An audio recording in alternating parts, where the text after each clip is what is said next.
Hello শিক্ষার্থীরা, school of মেরিটের mobile অ্যাপ্লিকেশনটি install করার পর ইমেল আইডি এবং ফোন নাম্বার দিয়ে যখন তুমি সাইন আপ করবে, সাইন আপ করার পর এই হোম পেজটি ওপেন হবে। এই হোম পেজের উপরে প্রথমে দেখো একটা ব্যানার রয়েছে, হ্যালো শিক্ষার্থী কিভাবে সাবজেক্টে জয়েন হবে। তার ঠিক নিচে অল ক্যাটেগরিজ রয়েছে, যেখানে BA first semester, BA second semester, BA fourth semester, TTET paper 1, TTET paper 2, এরকমভাবে প্রত্যেকটা কোর্স এখানে দেখা যাচ্ছে।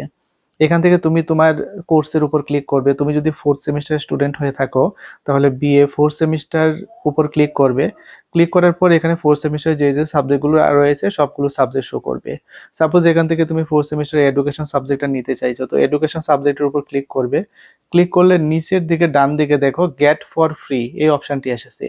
এই গেট ফর ফ্রি এর উপর ক্লিক করবে। ক্লিক করলেই এই সাবজেক্টটি তোমার লাইব্রেরিতে অ্যাড হয়ে যাবে। যেমন এখানে গো টু লাইব্রেরি একটা অপশন এসেছে, তো গো টু লাইব্রেরিতে যখন তুমি ক্লিক করবে তখন তোমার লাইব্রেরিতে এই সাবজেক্টটা শো করবে। এখন অন্য একটা সাবজেক্ট এই লাইব্রেরিতে আনার জন্য নিচে বাঁদিকে যে হোম অপশনটা রয়েছে তার উপর ক্লিক করবে। ক্লিক করলে আবারও সেই অল ক্যাটাগরি শো করবে। এখান থেকে তুমি তোমার কোর্সের উপরে ক্লিক করবে। সাপোজ তুমি যদি সেকেন্ড সেমিস্টারের স্টুডেন্ট হয়ে থাকো, তাহলে সেকেন্ড সেমিস্টারের উপর ক্লিক করবে। ক্লিক করলে সেকেন্ড সেমিস্টারে আবার ভাগ রয়েছে, major subject, minor subject, Aisi subject. তো এখান থেকে তুমি যদি মেজর সাবজেক্ট নিতে চাও, তো মেজর সাবজেক্টের উপর ক্লিক করবে। ক্লিক করলে মেজর সাবজেক্টগুলো শো করবে।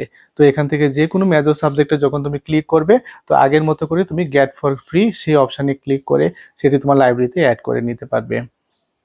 তো লাইব্রেরিতে এটা দেখা যাবে। তো একই রকম ভাবে যদি আরো সাবজেক্ট আনতে চাও, তুমি এই হোমে ক্লিক করে তোমার পছন্দের সাবজেক্টটিকে তুমি লাইব্রেরিতে অ্যাড করে নেবে। তো এটি হচ্ছে তোমার হোম পেজ। এবার কিভাবে তুমি সাবজেক্টগুলো স্টাডি করবে, নিচের দিকে হোমের পরে ডান দিকে যে লাইব্রেরি অপশন রয়েছে তার উপর ক্লিক করবে।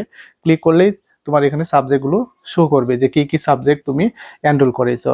সাপোজ এখান থেকে তোমার সাবজেক্টের উপর তুমি ক্লিক করবে, যেমন এডুকেশনের উপর যদি আমি ক্লিক করি, এখানে দেখা যাবে এডুকেশনের কি কি রয়েছে, সিলেবাস রয়েছে, final exam suggestion, internal exam suggestion, broad question, short question.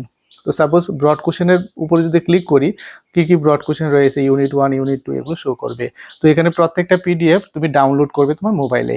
যেমন আমি ডাউনলোডে যদি ক্লিক করি, তো একবার মাত্রই ডাউনলোড হবে, বারবার সেটা ডাউনলোড হবে না। অর্থাৎ তুমি একবার যদি ডাউনলোড করে রেখে দাও, নেক্সট টাইম থেকে তোমার কোনো মোবাইল নেট বা ডাটা কনজিউম হবে না।